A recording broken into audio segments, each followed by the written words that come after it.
Next one, Dalton, is the game that we were in attendance for. Number 8, Indiana, beating Michigan 20-15. Let's go over the highest graded players, starting off with the Hoosiers. Highest graded player was edge defender Mikhail Kamara with an 84.8 grade. Dalton, we were walking the parking lot before this game. We saw an older gentleman wearing a Mikhail Kamara jersey. That guy knows ball. He knows ball. I love that. Kamara's an animal. That ruled. I saw that and I was like, hell yeah. Bloomington is rocking right now. Linebacker Aiden Fisher, 82.7 grade. CJ West, D tackle, 81.3. Terry Jones, the corner, 80. Keyshawn Williams, the wide receiver, at 76.8. And Curtis Rourke with a 77 grade in the win. Let's go over to Michigan with their highest graded players in this loss. Cornerback Zeke Berry, 83.8. Jay Sean Barham, the linebacker, 79.8. Kenneth Grant, the D tackle, 78.1. Edge defender TJ Guy, 77.9. Tight end Colston Loveland, 71.4. And Davis Warren, the quarterback, with a 52.4 grade. Dawn, for you, what was the depth to the story? Okay, this game was weird. It was weird and it was tense, and it got dragged down to the speed that Michigan wants to play at. Look, Indiana was dominant in the first half of this game. It was 17-3 at halftime. And then it just all kind of stopped on offense. My stat, Max, Indiana had 18 yards in the second half of this game and held on to win. 18 yards in the second half, okay? 6 drives, 3 punts, a bad interception from Curtis Rourke inside his own 10, a field goal that was set up by a big punt return I'll get into, and then they killed the clock at the end of the game, okay? 51.8 offensive grade in the second half. First half was 75.4. That got them up 17-3. This Indiana defense, this was the first time late in the game that this team had to overcome serious adversity where they really could have lost. They had to overcome the interception I just mentioned, that Michigan got the ball at Indiana's 7, held them to a field goal. A 25-yard punt from deep in Indiana's own territory that, yes, they gave up a touchdown on a drive because Michigan only had to go like 40 yards, right? 2 potential game-winning Michigan drives. 2 times Michigan had a chance to go down and win the game, and they got stops. Their defense put up a 90 grade in the second half as a team. They had to come out. We've seen all year. They've put up all these points. Curtis Rourke putting up Heisman-level numbers. They got 1 million receivers and backs and all the things we've talked about so far with their offense. But Kamara and Aiden Fisher and C.J. West and D'Angelo Ponz and everybody else on their defense deserves all the credit for this win, for just holding together this team when the offense went completely stagnant. Understandably so. Michigan's defense is still really good, especially their D-line. Michigan dragged this game into the mud. And Indiana found a way to win even through that when a lot of other teams would have folded, I think, in that spot. Again, 18 yards in the second half, and their defense held on for the win. I think it's just a spot now where we go, look, we're going to question in the next 2 weeks whether or not they can or will beat Ohio State, right? Yep. I don't question their defense anymore. No. I liked their defense going in. I thought they'd played well all year, and obviously the grades reflected that. But in a spot like this, where their defense was put in 0 situations to succeed in the second half, and they succeeded anyway, props to them. Honestly, I know, again, close win thing, and everybody's going, they barely beat Michigan. I don't care. I really don't. At this time of year, I don't care.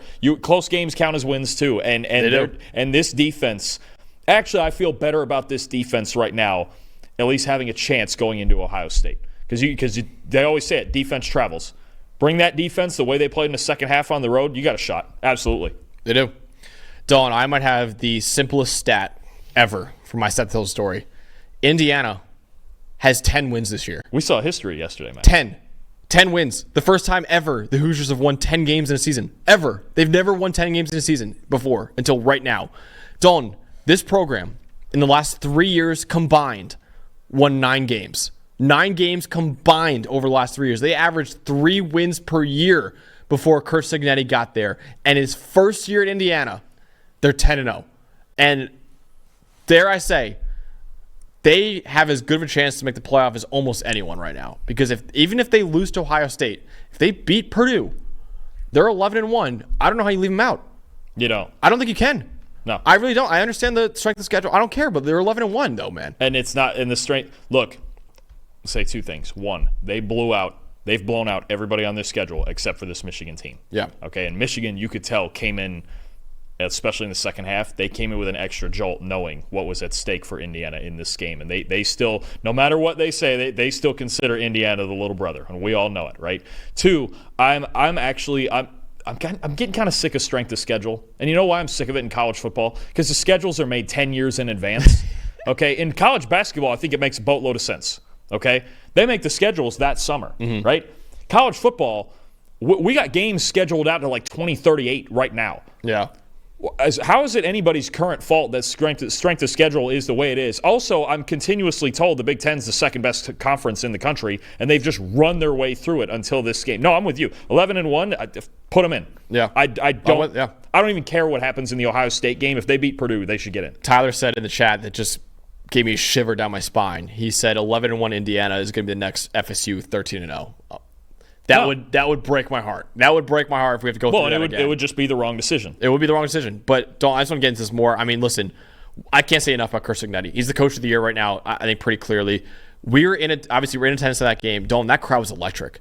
Bloomington was electric. Parking, the clearest sign that you know your college football program is going the right direction is when parking is a nightmare. It was a nightmare for us getting parking in Bloomington. Yeah. We didn't know where we were going to park. And they didn't know where to put us. No, it was hilarious. Literally, the parking attendant at that game, we rolled down the window. We're like, where should we go? He's like, dude, I don't know. We haven't seen this before. I'm overwhelmed. I just try to find something. I'm sorry. I'm so like the poor guy was like getting like all worked up over like it is a new era in Indiana. They didn't know what to do. They didn't have the space to do it. And I think the thing that sums it up too is, what is it? We heard somebody say on the way they were doing the fireworks after the game when we were walking out, and there's some guy that goes, "Oh, they've been saving those for 100 years." It's like, I mean, we're turning around like I was like, "Damn, it's a lot of fireworks." He's like, "Yeah, they've been saving that for a decade." But I think you just can't discredit the fact that they are 10. There's only 4 undefeated teams left, and they're one of them. Yep. I mean, you can't discredit that. They're excellent on offense. That second half was the only bad half of offense they've played all season. Yeah. Even in the game against Washington with Taven Jackson playing instead of Curtis Rourke, they scored 31 points in that game, 34, whatever it was. I mean, they played one bad half on offense all season. So they should be given full credit for winning this game because Michigan. We saw in the second half when Michigan can play games at their speed. We've seen this in their wins, even right. Is okay now they're a threat because this is at Michigan's pace. It's defense. It's running the ball. It's making stops. It's turnovers. The interception was big. And again, Indiana, their defense stepped up. I mean, this is a really good football team. Oh yeah. If you don't think this is one of the 12 best football teams in the country, I don't know what you're watching. Just watch. They've been dominant. Except they've been dominant for 9.5 games this season, and then they needed one half in this game where the defense bailed them out, and that was a dominant unit. So no, they're one of the best teams in the country, and it's going to be so much fun to watch them go to Columbus. Yeah, we're gonna be at the game, right? We're gonna be there as well, which would be unbelievable, and just all the Signetti Marlboro shirts and towels and flags were awesome. Oh, dude, that place. Just the fact that one of the most electric environments, we've been to a lot of amazing games this year. One of the most electric environments we've been to is Indiana. That's awesome. That is just so awesome for college football, honestly. Dalton, for you, though, what was the most impressive part about this Indiana victory? So many defensive guys, and you're going to get into more of that. But let me go with one offensive guy I was really impressed with that I think, look, this team has so many weapons, and seems like they have somebody different step up every week. Let me go to Keyshawn Williams, slot receiver here. Okay, 6 catches for 70 yards. Big catch on a corner route on their first touchdown drive, right? Coming down towards us when we were watching on the right sideline. Spectacular catch that set up their first touchdown.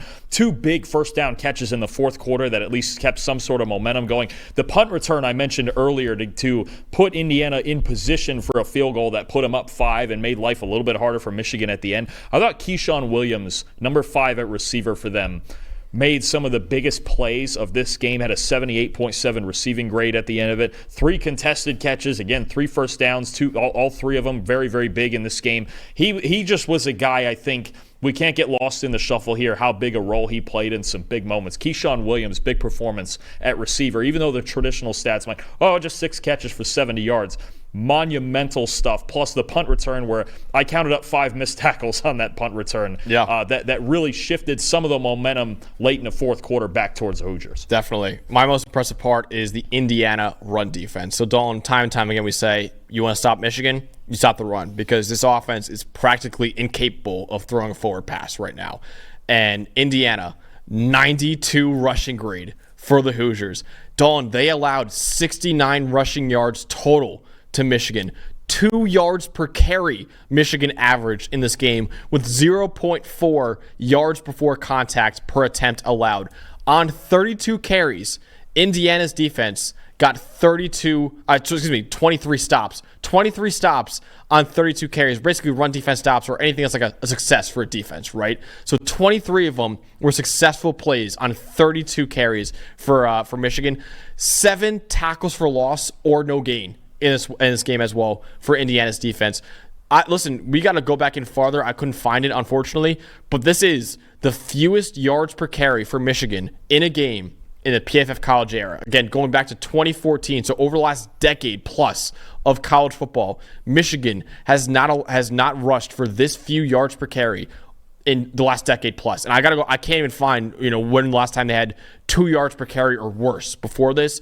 So just an amazing game by Indiana's run D, because again, like I said, the only way Michigan can beat you offensively is with their run game. And Indiana did not allow them to do that. And again, you mentioned before how the defense stepped up in the second half, and a big reason for that was just stopping Donovan Edwards, Khalil Mullings, all the running backs there, and just shutting down that run game and forcing Davis Warren to throw the football. And if you do that, you're going to beat Michigan 10 times out of 10. Throw one more number at you before we move on. In Michigan's longest carry of the day was 8 yards. That says it all. No, you're right. That's the one thing that it stuck out more than anything. Their front seven was dominant. I mean, you saw the guys, Kamara, Aiden Fisher, C.J. West, Jalen Walker, a linebacker too. They got monsters in their front seven. I think they can physically play with anybody in the country. I do too. I really do. So it can be an unreal game in a couple of weeks when Indiana takes on Ohio State. We'll, of course, be there and preview that game in a couple of weeks as well. Hey, thanks for watching another episode of the PFF College Football Show. Please make sure you guys subscribe to the channel. Also, subscribe to PFF Plus at subscribe.pff.com for all of the same data and grades that we use in our show, plus fantasy tools, betting tools, and our mock draft simulator.